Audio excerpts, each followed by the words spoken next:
வானத்திற்கும் பூமிக்கும் ஆண்டவராயிருக்கிற இயேசு கிறிஸ்துவின் இணையற்ற நாமத்தினாலே இந்த 2வது நாள் கூட்டம் வந்திருக்கிறவங்க அனைவரையும் அன்று ஆஸ்வதிப்பாராக.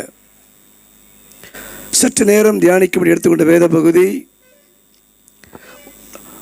ஒன்னியவான் புஸ்தகம் 4ஆம் அதிகாரம் 8ஆம் வசனத்தை வாசிக்கும் பொழுது, தேவன் அன்பாகவே இருக்கிறார். வாசிமா.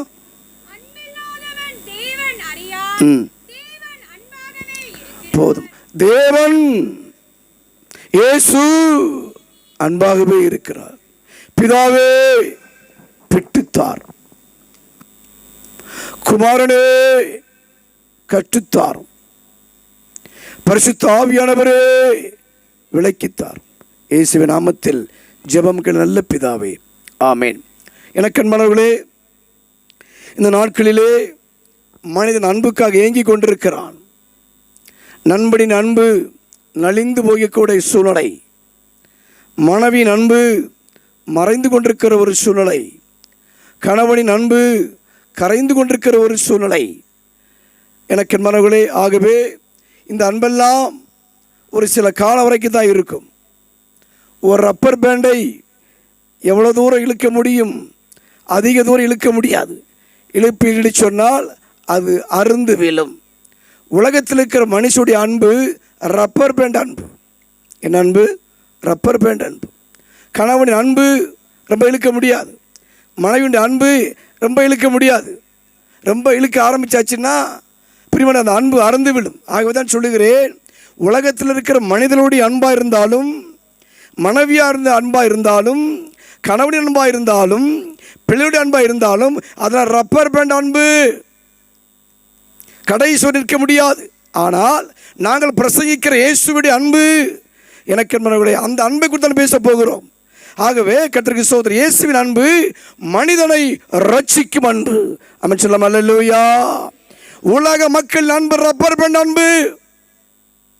இயேசுவின் அன்போ மனுக்குலத்தை ரட்சிக்கக்கூடியதான ஒரு அன்பு. எனக்கு என்பவர்களே, மனிதனுடைய அன்பு ஒரு அளவு மட்டும்தான் இருக்கும். இயேசுடைய அன்போ அளவிட முடியாத அன்பு. வானத்தை அளக்க முடியுமா? சமுத்திரத்தின் ஆழத்தை பங்கிட முடியுமா? அப்படிப்பட்ட ஒரு பிரியமானவர்களே, ஒரு ஆழமான அன்பு தான் இயேசுடைய அன்பு. அந்த அன்பு மனுக்குலத்தை வெளிப்பட்டது. அந்த அன்பு நம்மை தேடி வந்தது. முதலாவதாக மனிதனை தேடி வந்த ஒரு அன்பு, மனிதனை தேடி வந்த அன்பு. பிதாவாகிய தேவன் மண்ணையும் விண்ணையும் சிருஷ்டித்த பிறகு இவைகளெல்லாம் ஆண்டு கொள்ள வேண்டும் என்று சொல்லி மனிதனை உருவாக்கினார். அந்த மனிதன் கடவுளுடைய வார்த்தை கீழ்ப்படியாமல் போன நிமித்தம், பாவம் செய்த நிமித்தம் அவன் ஒளிந்து கொண்டான். ஆகவே தான் உருவாக்கின மனுஷனை அழிக்கும்படியாக தெய்வம் வெளிப்படவில்லை. தான் உருவாக்கின மனுஷனை, பிரியமானவர்களே, அவனை முற்றிலுமாக உலகத்தை விட்டு போக வேண்டும் என்று சொல்லி கடவுள் விரும்பவில்லை. ஆகவே ஆண்டவர் அன்பை காண்பித்து அவனை அரவணைக்கும்படியாக துடித்து கொண்டிருந்தார். ஆகவேதான் முதல் மனிதனாகி ஆதாம் பாவம் செய்த பொழுது, அவன் ஒளிந்து கொண்ட பொழுது, ஆதாமே நீ எங்கே இருக்கிறாய்? ஆதாமே நீ எங்கே இருக்கிறாய்? பாவம் செய்த மனிதனே நீ எங்கே இருக்கிறாய்? பாவம் செய்து கொண்டிருக்கிற மனுஷியே நீ எங்கே இருக்கிறாய்? நீ எந்த இடத்துல இருந்தாலும் அந்த இடத்துக்கு தேடி வந்து உன்னை மீட்டெடுக்கிற அன்புதான் இயேசுடைய அன்பு, கடவுளுடைய அன்பு. எனக்கு மனங்களே, தேடி வந்த அன்பு, அன்றைக்கு தேடி வந்த அதே அன்பு, அதற்கு பிறகு தன்னுடைய குமாரன் மூலம் வெளிப்பட்ட அன்பு, அந்த அன்பு எனக்கு மேல இங்கே உன்னை தேடி கொண்டிருக்கிறது. இந்த ஏரிக்கரை ஓரத்திலே, ஏரிக்கரை அமைந்திருக்கிற மைதானத்திலே, ஏசி போல நல்ல காற்று வீசக்கூடிய சூழ்நிலையிலே, வேதனையோடு, கலக்கத்தோடு, துன்பத்தோடு எனக்கு அன்பு காட்டக்கூடியவர் யார்? என்னை நேசிக்கக்கூடியவர் யார் என்று கலங்கிருந்து கொண்டிருக்கிற ஒரு சூழ்நிலையிலே ஒரு மெய்யான அன்பை தான் ஆண்டவனுக்கு தருகிறார். தேவன் அன்பா இருப்பார் என்று சொல்லப்படவில்லை, அன்பாகவே இருக்கிறார். அன்பா என்கிற வார்த்தைக்கும் அன்பாகவே என்கிற வார்த்தைக்கு வித்தியாசம் இருக்கிறது. ஒரு வெயிட் கொடுக்கப்படுகிறது. அன்பாகவே என்ன அர்த்தம்? நீ உலகத்தில் உனக்கு எத்தனை வருஷம் கொடுக்கப்படுகிறதோ, உன் தலைமுறைக்கு எத்தனை வருஷம் கொடுக்கப்படுகிறதோ, இந்த உலகத்தில் எத்தனை ஆண்டுகள் வாழ போகிறீங்களோ, இந்த உலகத்தில் இருக்கிற வரைக்கும் மனுஷனுடைய அன்பல்ல, இயேசுவின் அன்பு உன்னை விட்டு பிரியாது இருக்கும். வலது கரத்தை உயர்த்தி ஒரு அல்லேலூயா போடலாமா? அல்லேலூயா. முதலாவது மனிதனை தேடி வந்த அன்பு எடுத்துக்கொள்வோம். லூக்கா சுவிசேஷம் 19ஆம் அதிகாரம் 10ஆம் வசனம் வாசிக்கும் பொழுது, லூக்கா 19:10, இழந்து போனதை தேடவும் ரட்சிக்கவுமே மனுஷகுமாரன் வந்திருக்கிறார் என்றார். போது எனக்கு மரங்களே, இங்க வாசிக்கும் பொழுது மனிதனை தேடி வந்த அன்பு வேதம் சொல்லுகிறது, இழந்து போனதை தேடவும். இந்த ராத்திரி வேளை எதை இழந்து வந்திருக்கிறாய்? பணத்தை இழந்து வந்திருக்கிறாயா? பாசத்தை இழந்து வந்திருக்கிறாயா? பரிசுத்தத்தை இழந்து வந்திருக்கிறாயா? கிருபை இழந்து வந்திருக்கிறாயா? எவையெல்லாம் இழந்து போனாயோ? எதையெல்லாம் இழக்க கொடுத்தாயோ? எதையெல்லாம் பிரியமானவர்களே நீ இழந்து போனாயோ? எல்லாவற்றையும் கொடுக்கிற அன்புதான் இயேசுவின் அன்பு. இங்கே வாசிக்கும் பொழுது ஒரு மனிதனை குறித்து வாசிக்கிறேன். அவன் பெயர் சகையு என்று சொல்லி எழுதப்பட்டிருக்கிறது. எனக்கு மாணவர்களே, ஒரு நாள் ஆண்டவர் இயேசு பட்டணங்கள் தோறும் கிராமங்கள் தோறும் சுற்றி உலாவன இயேசு எப்படி இந்த ஏரிக்கரை பக்கத்து 10 மைதானத்திலே அமர்ந்திருக்கிற உங்கள் நடுவில் உலாவிக் கொண்டிருக்கிறது போன்று அன்றைக்கு ஆண்டவர் இயேசு ஒரு கிராமத்துக்கு சென்றார். அப்பொழுது இந்த இயேசு எப்படிப்பட்டவரோ என்பதை அறியும்படியாக ஒரு குள்ளமான மனுஷன் ஆசைப்பட்டான். காரணம் என்ன?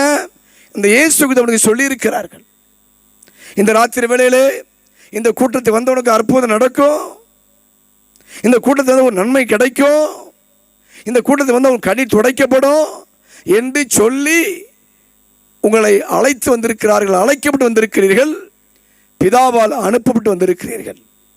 அதே போன்று பிரியமானவர்களே, அவனிடத்தில் சொல்லியிருக்கலாம்.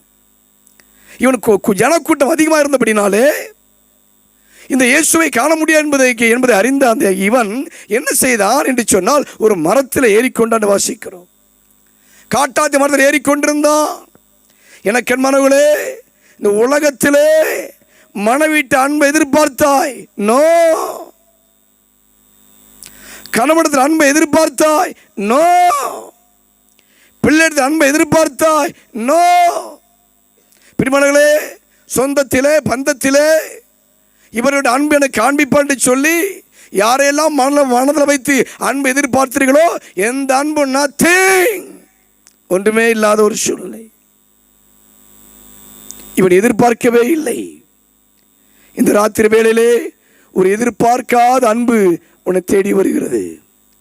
நீ எதிர்பார்த்திராத அன்பு உன்னை தேடி வருகிறது. இவன் மரத்தில் ஏறிவிட்டான். இவன் மரத்தில் ஏறினது யாருக்கும் தெரியாது நினைத்து கொண்ட வேளையிலே ஆண்டவர் இயேசு, உலக இரட்சகர இயேசு அந்த இடத்துல வந்த பொழுது அண்ணாந்து பார்த்து, சகைவே கீழே இறங்கி வா, இன்றைக்கு நான் வீட்டிலே தங்க வேண்டும் என்று சொல்லி இயேசு அறைகோல் விட்டார். எனக்கு மனவளே, மனிதனை தேடி வந்த அன்பு. உலகத்திலே இவனுக்கு அன்பு காண்பிக்க எவருமே இல்லை என்று சொன்னால், இவர் ஒரு அநியாயக்காரன், இன்னொரு அசுத்தக்காரன். காரணம், வட்டிக்கு பணம் விடுகிறவன். ஆகவே ஜனங்களுடைய இரத்தத்தை பிழிந்து ஜனத்துடைய வேதனைப்படுத்தி இவன் சம்பாதித்து கொண்டிருக்கிற ஒரு சூழ்நிலை. ஆகவே இவன் அன்பு காண்பிப்பது அந்த ஊரில் ஒருவருமே இல்லை. ஆகவே யாருக்கும் தெரியாதபடி மரத்தில் ஏறினான். இவன் எதிர்பார்க்கவே இல்லை. எனக்கென்மான தேவ ஜனமே, எனக்கென்மான தாயே, தகப்பனே, சகோதர சகோதரியே, நீ எதிர்பார்த்த இடத்துல அன்பு உனக்கு கிடைக்கல. எதிர்பார்த்த குடும்பத்தில் அன்பு கிடைக்கல. எதிர்பார்த்த மக்களுக்கு அன்பு கிடைக்கல. ஆனால் எதிர்பார்த்திராத அன்பு என் இயேசுவின் அன்பு. ஆமென் சொல்லுமா? அல்லேலூயா, அல்லேலூயா. மனிதனை தேடி வந்த அன்பு. யாரை தேடி வந்த அன்பு? ஒரு பாவியை. ஒரு பரிகாரனை, ஒரு பாதகமான மனுஷன், இவன் ஒரு பரிகாரி, வழிப்பறி கொள்ளை போல பிரிமணர்களே கொள்ளையடிக்கிற ஒரு கூட்டத்தில் இருந்தவன். அந்த அளவுக்கு பிரிமணர்களே பணத்தை சம்பாதித்தவன். இவன் பாவியான மனுஷன். இயேசு அவர்களோடு கூட போன உடனே எல்லாரும் சொல்லிக் கொள்கிறார்கள், இவர் பாவியான மனுஷத்தை தங்குபடி போகிறார் என்று சொல்லி. பிரிமணர்களே, அன்பு உன் பாவத்தை பார்க்காது, அன்பு உன் பாதகத்தை பார்க்காது, அன்பு நீ எப்படி இருக்கிறாய், நீ என்ன செய்கிற என்பதை பார்க்காது. அன்பு உன்னுடைய வருங்காலத்தை பார்க்கிறது. அவன் சொல்ல அல்லேலூயா. எனக்கன்மானவர்களே, ஆகவே மனிதனை தேடி வந்த அன்பு இந்த ராத்திரி வேளையில் உன்னை நோக்கி வருகிறது. அந்த அன்பு தேடி வந்த அன்பு உலகத்தில் அன்பில் வாழ்ந்து கொண்டிருக்கிறது. எனக்கன்மான தேவ ஜனமே, அந்த அன்புக்கு கீழ்ப்படிந்தவனாய் சகை கீழே இறங்கி வந்தாண்டு வாசிக்கிறோம். அப்போது அவன் சொல்லுகிறான், ஆண்டவரே, நான் யாரிடத்திலாவது அநியாயமாக வாங்கினது உண்டானால் நாளத்தனே திருப்பி கொடுத்து விட்டு என்று சொன்னான். அன்பு என்ன செய்தது? ஒரு மனுஷனை மீட்டெடுத்தது. அந்த உலகத்தை, அந்த ஊரில் இருக்கிற மக்களால் அவனை திருத்த முடியவில்லை, தாயார் திருத்த முடியவில்லை, பெற்றெடுத்து தகப்பனால் திருத்த முடியவில்லை, ஏன் சமுதாயமே திருத்த முடியவில்லை. ஒருவேளை உன் மகனை யார் திருத்த முடியவில்லையா? உன் புருஷனை யார் திருத்த முடியவில்லையோ? கலங்க வேண்டாம். இயேசுவினுடைய அன்பு பிரியமான உன் கணவனை இந்த ராத்திரியிலே மீட்டெடுக்க போகிறது. இயேசுவினுடைய அன்பு உன் பிள்ளைகளை மீட்டெடுக்க போகிறது. மனிதனை தேடி வந்த அன்பு, முதலாவதாக தேடி வந்த அன்பு, இரண்டாவதாக நாடி வந்த அன்பு. எடுத்துக்கொள்வோம். யோவான்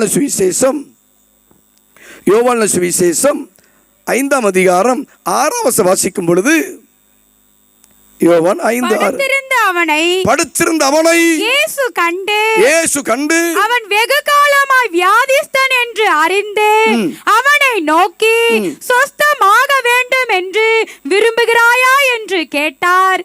அதற்கு வியாதிஸ்தன், ஆண்டவரே, தண்ணீர் கலக்கப்படும் பொழுது என்னை குளத்தில் கொண்டு போய் விடுகிறதற்கு ஒருவரும் இல்லை. நான் போகிறதற்கு முன்னே வேறொருவன் எனக்கு முந்தி இறங்கி விடுகிறான் என்றான். போதும். இங்கே வாசிக்கும் பொழுது முதலாவது பார்த்தோம், தேடி வந்த அன்பு.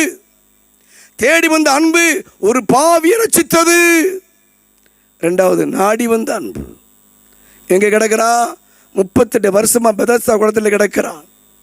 பெதஸ்தா என்று சொல்ல இரக்கத்தின் வீடு என்று அர்த்தம். சூம்பின உறுப்புடையவர்கள், சப்பானிகள் ஆரோக்கியத்திற்காக சுகமடைமுடியாக அங்கே கிடத்தப்படுவார்கள். அப்படி இருக்கும் பொழுது அந்த ஊரில் இருக்கிற ஒருவன் முடவனாக இருந்தபடினாலே ஒருவேளை அந்த உறவுகளோ சொந்தங்களோ பந்தங்களோ அவனை அழைத்து கொண்டு வந்திருப்பார்கள், காத்திருந்திருப்பார்கள். தேவதூதன் வருவதற்கு தாமதமாக இருக்கலாம். நல்ல கவனிங்க, எனக்கென்மான தேவஜனமே, உனக்கு குறித்திருக்கிறதை அவர் நிறைவேற்றுவார். அவன் சொல்ல அல்லேலூயா. அப்போ பெதஸ்தா குளத்தில் ஏதோ ஒரு நோக்கத்திற்காக பிரிமன் அவங்க இருந்தாண்டு வாசிக்கிறோம். இவளை அறிந்த ஆண்டவர் இயேசு அவனை நாடி வந்தார். வெகு காலமாக வியாதிசபதை அறிந்து அவனை பார்த்து, நீ சுகமடை வேண்டும் விரும்புகிறாய் என்று கேட்ட பொழுது என்ன சொல்லியிருக்கணும்? உன்னை ஏஷ் இல்லை நோய் என்று சொல்லியிருக்கணும். சொன்னானா? இல்லை. முறுமுறுத்து கொண்டிருக்கிறான், புலம்பி கொண்டிருக்கிறான். வாழ்க்கையில புலம்பல். இந்த ராத்திரி புலம்பி கொண்டிருக்கிறாயோ? உன் எதிர்காலத்தை நினைத்து புலம்பி கொண்டிருக்கிறாயோ? உன் நிலைமையை குறித்து புலம்பி கொண்டிருக்கிறாயோ? வேதம் சொல்லுகிறது, உன் புலம்பல் ஆனந்த களிப்பாக மாறப்போகிறது. யோபு 14:14 சொல்லுகிறது, எனக்கு ஒரு மாறுதல் எப்போது? எனக்கு என்மான தேவ ஜனமே, இந்த கூட்டத்துக்கு பிறகு, இந்த 5 நாள் கூட்டத்துக்கு பிறகு உன் குடும்பத்தில் ஒரு மாற்றம் வரும். உன் மனைவிக்கு ஒரு மாற்றம் வரும். உன் புருஷனுக்கு ஒரு மாற்றம் வரும். உன் தொழிலில் ஒரு மாற்றம் வரும். சங்கீதம் 62:5 சொல்லுகிறது, நான் நம்புகிறது அவராலே வரும். யாக்கோபு 1:17 சொல்லுகிறது, அது இறங்கி வரும். நம்பிக்கையுடன் இருக்கீங்களோ? கவலைப்பட வேண்டாம். அவரை விட்டு அவருக்கு எது இல்லை, அவர்கிட்ட நாதி இல்லை. ஆராதனை பாடலை நீங்கள் கேட்டீர்கள் அல்லவா? எனக்கு என்மான தேவ ஜனமே, ஆகவே நாடி வந்த ஒரு அன்பு உன் புலம்பி கொண்டிருக்கிறான். காரணம் என்ன? அழைத்து கொண்டு வந்தவர்கள் பிரிமணர்களே போய்விட்டார்கள். நிற்கது என்று கொண்டிருக்கிறான். இவன் சொல்லுகிறான், ஆண்டவரே, என்னை குளத்தில் கொண்டு போய் விடுவதற்கு ஒருவரும் இல்லை, ஒருவரும் இல்லை. நிற்கதி நின்று கொண்டிருக்கிறேன், எனக்கு உதவி செய்வர் ஒருவரும் இல்லை, என்னை ஆற்றுவார் ஒருவரும் இல்லை, என்னை தேற்றுவார் ஒருவரும் இல்லை, என்னை அரவணைப்பார் ஒருவரும் இல்லை. வேதனை உச்சகட்டத்தில் வாழ்ந்து கொண்டிருக்கிறேன். புலம்பிக் கொண்டிருக்கிறாயோ? எனக்கு மன்னர்களே, மாத்திரமல்ல, நான் போகிறதற்குள்ளே மற்றொருவன் போய்விடுகிறான். முயற்சித்து பார்த்தேன், என் சொந்தங்களை பார்த்தேன், ஒரு அற்புதம் நடக்கவில்லை. என் பந்தங்களை பார்த்தேன், அற்புதம் நடக்கவில்லை. ஆகவே ஆரம்பத்தில் சொன்னேன், மனுஷனுடைய அன்பு ரப்பர் பேண்ட் அன்பு, கடைசி வரைக்கும் வராது, கடைசி நிலை நிற்காது. என் இயேசுவின் அன்பு மட்டும்தான் நிலை நிற்கிற அன்பு. அவன் சொல்ல அல்லேலூயா, அல்லேலூயா, கர்த்தருக்கு ஸ்தோத்திரம். எனக்கு என் மனங்களே, அவன் சொல்லக்கூடிய வார்த்தை என்ன? நான் போகிறதற்குள்ளே வேறொருவன் இறங்கி விடுகிறான். இவனுடைய வாழ்க்கையில் அற்புதத்திற்கு தாமதத்திற்கு காரணம் என்ன? ஒன்று, குடும்பத்தை நோக்கி பார்த்தான். இரண்டாவது, குளத்தை பார்த்தான். குளத்தையே பார்த்து கொண்டிருக்கிறான், குடும்பத்தையே பார்த்து கொண்டிருக்கிறான். தோல்வி. உன் வாழ்க்கையில வெற்றியடைய முடியவில்லை. பார்க்க வேண்டிய தெய்வத்தை பார்க்காதபடியால், நோக்கி பார்க்க வேண்டிய ஆண்டவர் நோக்கி பார்க்காதபடினாலே எதையோ நோக்கி பார்த்து கொண்டு தோற்று நிலையில் வாழ்ந்து கொண்டிருக்கிறாயோ? இந்த ராத்திரி வேளையிலே உன்னுடைய புலம்பல் ஆண்டவர் அறிவார். ஐயா, நான் ஒரு தோற்று போன ஒரு மனுஷன், நான் ஒரு தோற்று போன மனுஷி. அந்த வேளையில் தான் அவனை தேடி ஆண்டவர் நாடி வந்தார். கர்த்தருக்கு ஸ்தோத்திரம். எனக்கு அவன் சொல்லக்கூடிய வார்த்தை என்ன? நான் முன்னே வந்தேன், எனக்கு முன்பதாக இறங்கி விடுகிறார்களே. முயற்சித்து தோற்று போன ஒரு சூழ்நிலை, முன்னேற முடியாத ஒரு சூழ்நிலை, ஆண்டவரை முன்னேறும்படியாக அவரே நாடி வந்தார். எனக்கு மனதை வச்சனமே, எப்படிப்பட்ட வாழ்க்கை வாழ்ந்து கொண்டிருக்கிறோம்? ஒருவேளை இந்த அருமந்த பகுதியிலே, ஐயா நான் முன்னாடி வந்தேன், நான் பின்னுக்கு கிடக்கிறேன். பின்னாடி வந்தவங்கெல்லாம் வாழ்க்கையில் முன்னேறி கொண்டிருக்கிறார்கள். எனக்கு பின் வந்தவர்களாம் இந்த சென்னையில் முன்னேறி கொண்டிருக்கிறார்கள். நான் முன்னாடியே வந்தேன், பின்னுக்கு தள்ளப்படுகிறேனே என்று ஒருவேளை வேதனையோடு இருக்கிறாயோ? நாடி வந்த அன்பு என்ன செய்தது? இயேசு அமைதியாய் கேட்டார். கேட்டுவிட்டு என்ன சொன்னார்? எழுந்துரு, உன் படுக்கை எடுத்து உன் எழுந்து நட என்று சொன்னார். கடந்த மாதத்தில் எனக்கு அருமையான ஒரு அன்பு ஐயா, ஒரு அம்மா, அவர்களுக்கு 75 வயசு இருக்கும், அந்த அம்மா 70 வயசு இருக்கும். 4 வருஷமாக 2 கால்களை யானைக்கால் போல வீங்கி 4 வருஷமாக ஆளில் தான் இருப்பார்கள். வாசப்படி வரை கூட வர முடியாது, பிசாசு கட்டி வைத்திருந்தான். இதை கேள்விப்பட்டு நான் கடந்து போனேன். பிரியமானவர்களே, ஜெபித்தேன். ஆண்டவரே, இந்த மகனுக்கு, இந்த ஐயாவுக்கும், இந்த அன்பு ஐயாவுக்கும், இந்த அம்மாவுக்கும் இயற்கைக்கு அப்பாற்பட ஒரு சுகத்தை கொடுங்கன்னு சொல்லி ஜெபிக்கும் பொழுது எனக்கு மனங்களே நடந்த காரியம் என்ன? கர்த்தருக்கு ஸ்தோத்திரம். கட்டுகளை உடைய ஆரம்பித்தது. ஒரு உலகத்தில் எதற்கும் உதவாதிருக்கிற நானே அவர் அழைத்ததை கிட்ட நாடி போய் ஜெபித்த மாத்திரத்திலே அற்புதம் நடந்திருக்கும் என்று சொன்னால், ஆண்டவர் இயேசு இந்த ராத்திரி வேளையிலே உங்களை நாடி வந்திருக்கிறாரே. இயற்கைக்கு அப்பாற்பட்ட அதிசயம் நடக்க போகிறது. அமைச்சலாம் அல்லேலூயா. தேடி வந்த அன்பு ஒரு மனுஷனை மீட்டெடுத்தது. நாடி வந்த அன்பு ஒரு மனுஷனுக்கு ஆரோக்கியத்தை கொடுத்தது. அமைச்சலாம் அல்லேலூயா. தேடி வந்த அன்பு, நாடி வந்த அன்பு. கடைசியாக லூக்கா சுவிசேஷம் 15ஆம் அதிகாரம் 20ஆம் வசனம் வாசிக்கும் பொழுது, லூக்கா 15:20, எழுந்து புறப்பட்டு தன் தகப்பனிடத்தில் வந்தான். அவன் தூரத்தில் வரும்பொழுது அவனுடைய தகப்பன் அவனை கண்டு மனதுருகி ஓடி அவன் கழுத்தை கட்டிக்கொண்டு அவனை முத்தம் செய்தான். ஓடி வந்த அன்பு. முதலாக பார்த்தோம், தேடி வந்த அன்பு. இரண்டாவது, நாடி வந்த அன்பு. மூன்றாவது, ஓடி வந்த அன்பு. யாருடைய அன்பு? தகப்பனுடைய அன்பு. எனக்கு ஒரு குடும்பத்தில் 2 சகோதரர் இருந்தார்கள். ஒருவன் மூத்தவன், ஒருவன் இளையவன். இளையவன் தன்னுடைய பங்கை தன் தகப்படத்திலே கட்டாயமாக வாங்கி கொண்டு தூர தேசத்துக்கு போனான். பாப செய்தவனாக இருந்தான். ஆக வேலை கிடைக்கவில்லை. பண்டிகள் சாப்பிடுற உணவு கூட அவனுக்கு கிடைக்காத ஒரு சூழ்நிலை. பாவம் ஒரு மனிதனை வெறுமையாக்கும். பாவம் உன் வாழ்க்கையில பாதகமான காரியங்களை செய்ய வைக்கும். பாவம் பிரியமானவர்களே கடவுளுடைய அன்பை உங்களுக்கு விலகச் செய்யும். கடவுளுடைய முகத்தை உங்களுக்கு மறைக்க செய்யும். உங்கள் பாவங்களே உங்களுக்கு நன்மை வராதபடிக்கு தடை செய்து சொல்லி வேதம் சொல்லுகிறது. நடந்த காரியம் என்ன? உணர்த்தப்பட்டான். நினைச்சிருப்பா என் தகவலை ஏற்றுக்கொள்வாரா ஏற்றுக்கொள்ள மாட்டாரா என்று சொல்லி. பாவம் உறவுகளை முறிக்கிறது. பாவகம் உறவுகளை முறிக்கிறது. ஆனாலும் எழுந்து புறப்பட்டான். தகப்பனே, உமக்கு விரோதமாகவும் பரத்துக்கு விரோதமாகவும் நான் பாவம் செய்தேன். யார் உள்ளத்தில் நான் பாவம் செய்துங்கிற அறிக்கை இருக்கிறதோ, பாவங்களை மறைக்கிற வாழ்வடைய மாட்டான். அவளை அறிக்கை செய்து விட்டு விடுகிறவனோ தேவனால் இரக்கம் பெறுவான். தீர்மானம் பண்ணிக்கொண்டு வெளியே வந்தான். ஒவ்வொரு நாளும் வாசப்படி நின்று தகவல் பார்த்து கொண்டிருக்கிறார். பிரியமானவர்களே, தகப்பனை விட்டு பிரியும் பொழுது உரிமைகளை இழந்தான், உறவுகளை இழந்தான், பாசத்தை இழந்தான், நேசத்தை இழந்தான். என் தகப்பனை ஏற்றுக்கொள்வார் ஏற்றுக்கொள்ள மாட்டாரோ என்று வேதனையோடு வந்தான். கர்த்தருக்கு ஸ்தோத்திரம். அந்த அவனுடைய மகனுடைய முகத்தை கண்ட தகப்பனுடைய முகம், தகப்பனுடைய உள்ளம் பூரித்தது. ஓடினார் ஓடினார் ஓடினார். அன்பு, என் பையன் திரும்பி வந்துட்டான். என்னை விட்டு விலகி போன என் பையன் திரும்பி வந்துட்டான். ஐயோ, என் பையன் கிடைப்பானா கிடைக்க மாட்டானா என்று சொல்லி தவித்து கொண்டிருந்தானே, அவன் திரும்பி வந்து விட்டான் என்று சொல்லி ஓடி வந்து அவன் நினைத்து கொண்டார். எனக்கு அன்பான தேவச்சனமே, ஓடி வந்து அன்பு. இந்த ராத்திரி வேளையிலே கர்த்தருக்கு ஸ்தோத்திரம். தேவன் அன்பாகவே இருக்கிறார். தேடி வந்த அன்பு, நாடி வந்த அன்பு, ஓடி வந்த அன்பு, தேடி வந்த அன்பு ஒரு மனுஷனுக்கு மீட்பை கொடுக்கிறது. நாடி வந்த அன்பு ஒரு மனுஷனுக்கு ஆரோக்கியத்தை கொடுக்கிறது.